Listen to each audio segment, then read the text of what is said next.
Subscribe to the channel. Thanks for watching. Thanks. What's up, YouTube? We're sitting on the floor here. We're just gonna get a quick look at this hook and pick set. I like working on cars. A good set of hooks and picks is priceless.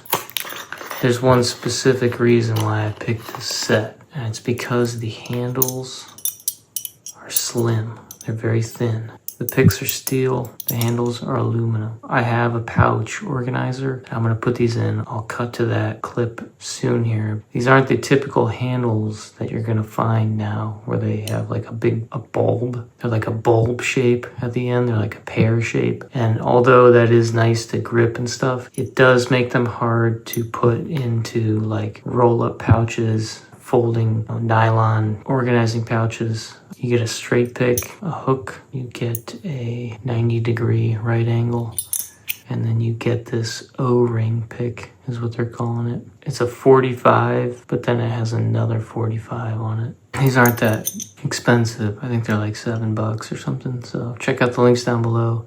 Let me cut to me putting these in the pouch. All right, so here's my surplus pouch that I've been waiting to use for a while. Shock tube pouch. Velcro, and then it opens up double to some elastic webbing. So you can see that with these slimmer handles that these are gonna just fit perfectly.